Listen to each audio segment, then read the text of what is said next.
что мы имеем в мире вокруг «Лукойла»? Ну, давайте так. То, что мы имеем множество комментариев, множество мнений по поводу активов компании «Лукойл» в Европе и даже в Соединенных Штатах, прокомментировали 1000 раз приблизительно. И о том, как сложно в Болгарии, и о том, как веселится херр Мерц, и как хорошо в Болгарии. Все это мы слышали, видели неоднократно. Но на самом деле почему-то очень мало внимания тому, что находится южнее России и значительно восточнее, чем Европа. Я имею в виду активы компании «Лукойл» в постсоветских государствах, в постсоветских республиках. Там, где он работал много, там, где никогда никаких претензий к качеству его работы, к исполнению обязательств, к дисциплине платежей не было никогда. Тем не менее, там теперь тоже предстоит размышлять, что со всем этим имуществом сделать. Какова его судьба будет. Пройдемся? Ну, конечно. Так, чтобы Давай. общее впечатление было. С одной стороны, это частная, конечно, компания, с другой стороны, она, наверное, все-таки крупнейшая у нас из частных компаний.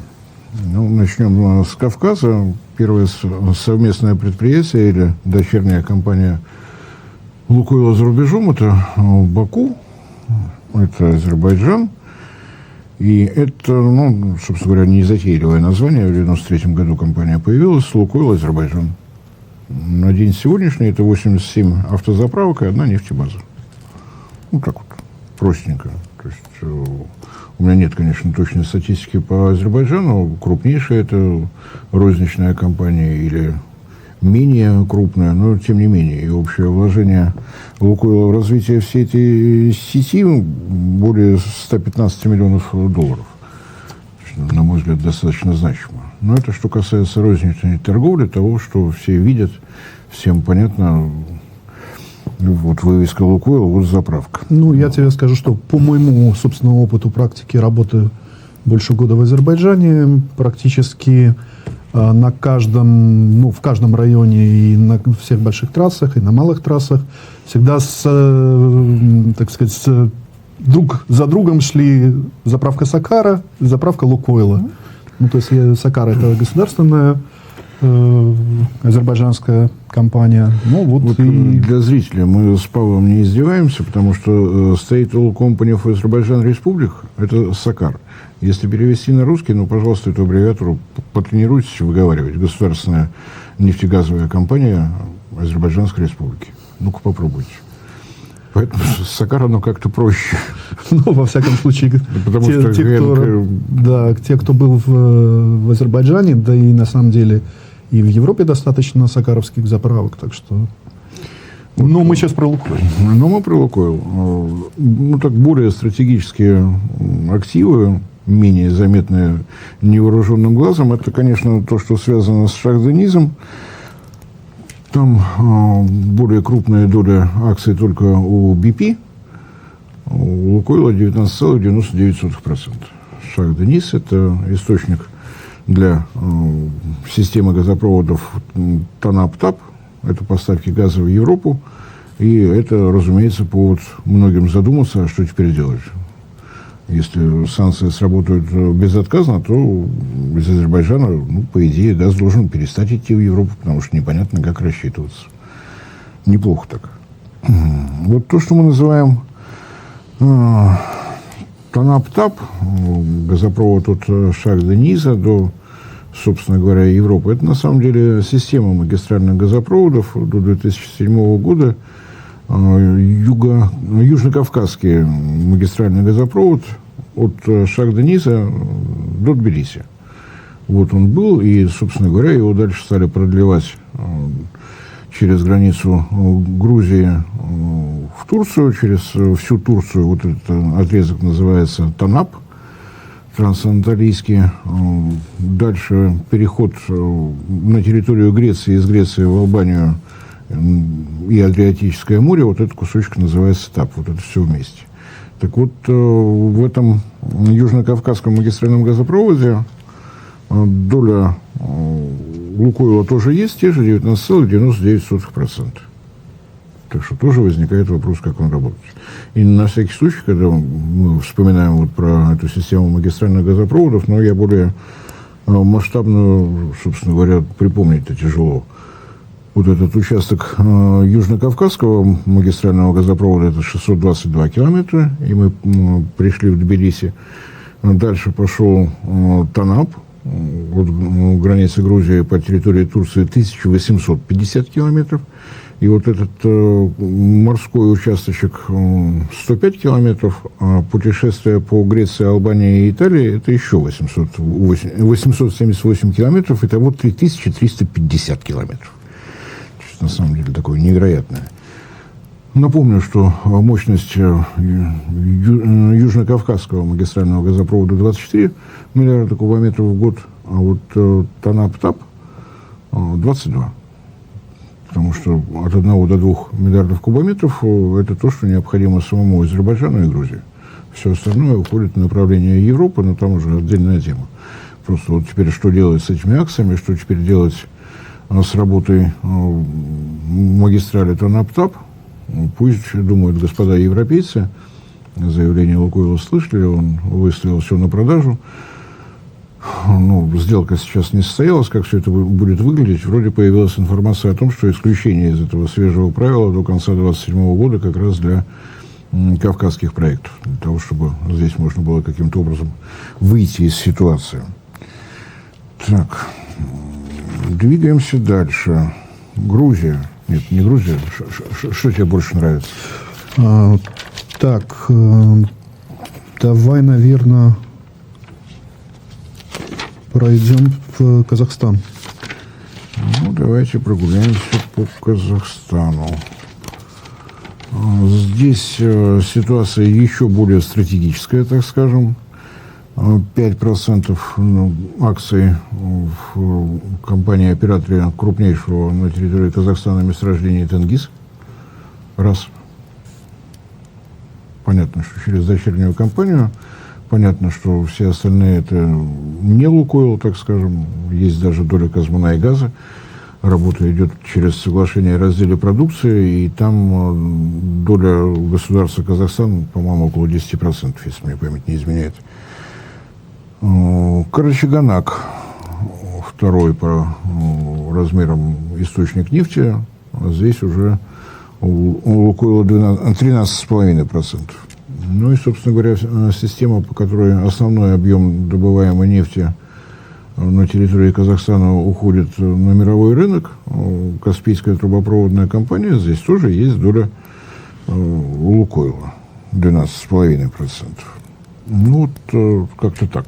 То есть то, что касается международной торговли, с учетом многочисленных американских компаний, которые в состав компании-операторов входят, тоже большой вопрос, что они собираются делать.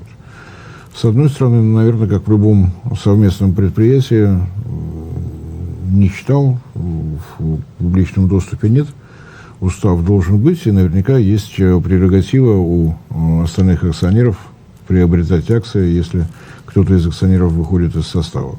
Может быть, вот так, а может быть, как-то иначе. Но здесь тоже разрешение до конца 2027 года. Есть время поразмышлять, есть время подумать.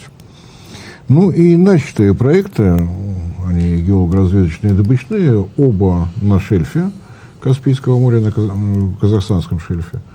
В обоих случаях то, как договорились Лукойл и Казахстан о совместном ведении проектов, кардинально отличается от соглашения о разделе продукции с западными компаниями. Здесь 50 на 50. И, казалось бы, опыт строительства нефтедобывающих платформ именно в Каспийском море у Лукойла огромный, условия мягкие. Что теперь будет делать Казахстан? Речь идет о Каламкас море, шельфовое месторождение, и Аль-Арабия.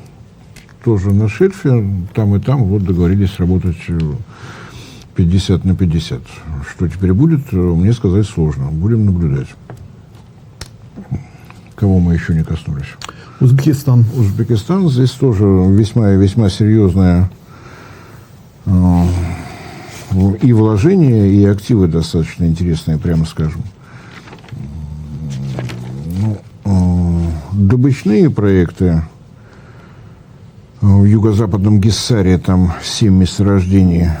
Газ добывается также в Бухарской области, и все это поступает на газоперерабатывающий завод, где газ готовят к тому, чтобы он имел товарную ценность, то есть очищают от серы и гранулированную серу производят, стабилизируют газовый конденсат в виде пропана, бутана. Это поступает либо на внутренний рынок, либо на экспорт идет. Это уже решение самого Казахстана. А основной объем газа возвращается в распределительную сеть республики с тем, чтобы обеспечить и энергетику, и граждан Узбекистана. То есть вот что теперь делать с этим активом, там 90% «Лукойла». И 5 добычных объектов в Бухарской области. То есть 12 месторождений, вот такой завод. И вот как-то надо будет решать судьбу. Но это тоже так, далеко не весь список. У меня тут еще кое-что есть. Еще есть «Лукойл» в Грузии. Там таких глобальных проектов нет, но сеть из 60 АЗС есть. Название, опять же, не оригинальное. «Лукойл Джорджия». Многие думают, что это где-то в Соединенных Штатах. Нет, это в другом совершенно месте. Основной состав, основной объем нефтепродуктов поступал из Болгарии с нефтеперерабатывающего завода в Бургасе. Там тоже теперь вопросы. Так что и перед Грузией, как ни странно, в связи с какими-то непонятными решениями мистера Трампа возникает вопрос, а что теперь с заправками делать? Вот, ребята, вы там что-то решали, мы-то здесь при чем? Вот, что у нас еще осталось. Раз уж про Азербайджан заговорили, то про Турцию уже нельзя забыть. Добычных проектов там, конечно же, нет. Турция, как известно, добывает огромные объемы нефти и газа, обычно за месяц-два перед выборами, а в остальное время нет. То есть там такая мигрирующая, мерцающая добыча. Но, тем не менее, в 2008 году была куплена компания «Акпет». Сумму сделки не раскрывали, но эксперты оценивают, что не менее $500 миллиарда, то есть весьма значительно.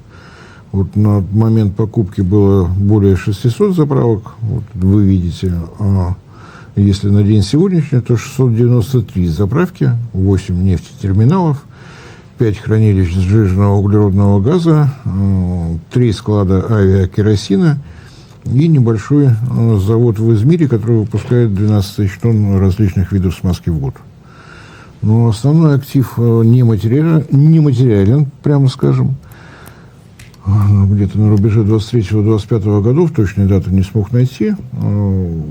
«Лукойл» помог кредитом Сакару на $1,5 миллиарда в обмен на подписание долгосрочного контракта о поставках нефти марки «Юралс» на нефтеперерабатывающий завод «Стар» в Турции. Вот так это выглядит. Сорт «Юралс» — это понятно. Это завод достаточно старенький. По договоренности Сакар его даже не назовешь, что отремонтировал, он его модернизировал практически полностью.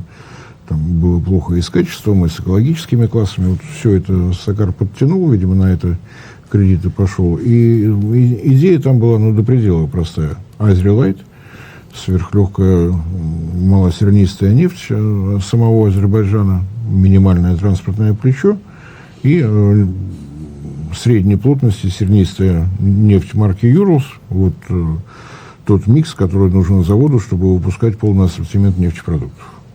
Никто никого не обижал, никто ничего не нарушал. Турция никаким санкциям не присоединилась. Все шло совершенно спокойно, вот до последнего времени. Вот какая-то такая обстановка. На твой взгляд, как быстро могут быть решены, скажем так, все вот эти вопросы по активам «Лукойла», хотя бы в странах ближнего зарубежья? Давайте так прикинем. Что касается КТК, Каспийской трубопроводной компании, и, соответственно, проектов, которые с ним связаны, там уже отсрочка вроде бы до конца 2027 года дана. Почему? Понятно. Потому что нефть добывают в том числе и американские компании, они его и поставляют по КТК, и остановить всю эту работу, как-то было бы неловко. Поэтому Дональд Фредович, видимо, подумал и решил. ну или его Министерство финансов, кто у них там принимает решения. Здесь время есть. Остановить Шах-Денис и систему магистральных газопроводов Танап-Тап, ну, тут могли бы не понять европейцы. Потому что вроде бы как очень много разговоров о том, что Азербайджан заместил собой поставки, своими поставками заместил «Газпром», а тут вот взять и его остановить. Так что, я думаю, тоже отсрочка какая-то будет дана, с одной стороны. А с другой стороны, чего волноваться? Еврокомиссия уверенно заявила, что эра ископаемого топлива заканчивается. К 50-му году в Европе вообще ничего не надо будет. Ну, могли бы и выключить, в конце концов. Они же там молодцы. Они впереди планеты всей по озеленению, декарбонизации и прочие умные слова добавьте. Что касается судьбы завода «Стар», ну, здесь присутствует фигура тренера по новому виду спорта, одновременному сидению на 25 стульях.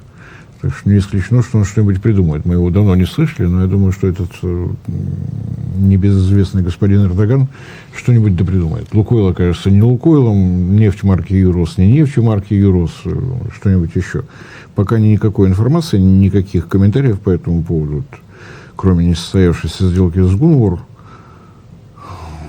ничего пока больше не знаем. Сложнее всего Узбекистану, потому что вот эти 8 миллиардов кубометров газа в год, которые там месторождение с высоким содержанием серы, поэтому потребовался завод.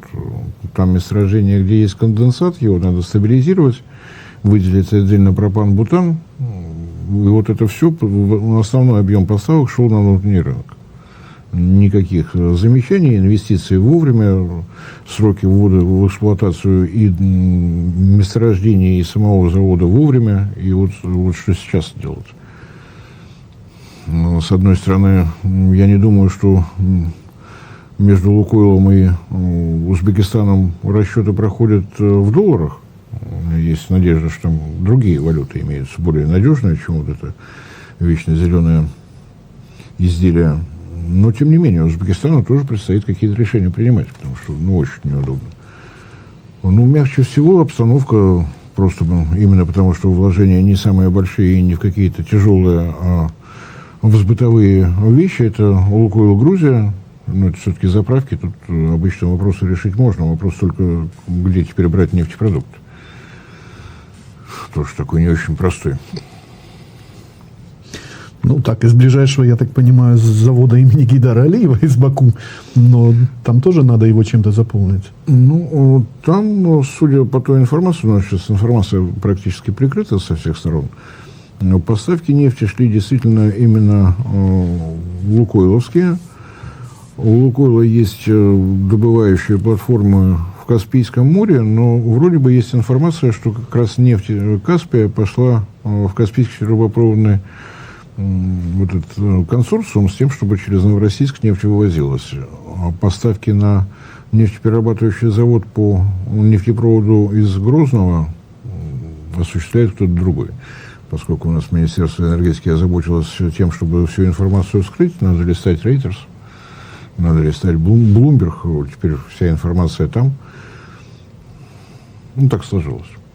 Для нас это секрет, и, соответственно, число читателей, подписчиков Рейтерса, Блумберга, Financial Times в лице меня увеличилось. Мне больше информации взять неоткуда. Там она, как ни странно, есть. Верить ей или нет? Это большой уже вопрос.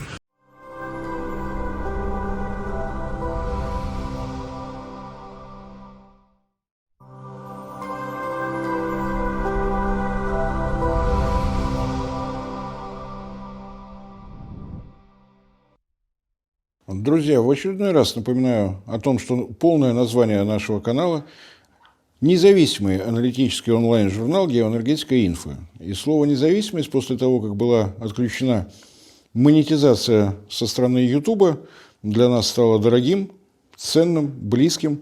Для того, чтобы сохранять независимость, вы прекрасно понимаете, что в наше тревожное время необходимо прежде всего альтернатива, поиск спонсора, который будет задавать нашу новостную повестку, нашу, так скажем, стратегию и тактику, нам кажется не самым удобным. Поэтому напоминаю о том, что нас можно видеть прежде всего в нашем телеграм-канале, где Мы стараемся сообщать все новости, касающиеся нашей работы, наших новых проектов.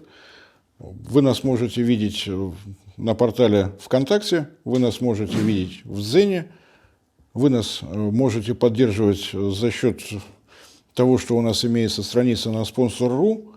Все это будет в описании под этим моим кратким вступлением с напоминанием о том, что если вы хотите, чтобы проект «Геоэнергетика Инфо» продолжал развиваться, нам необходима ваша помощь и поддержка. Большое спасибо за внимание.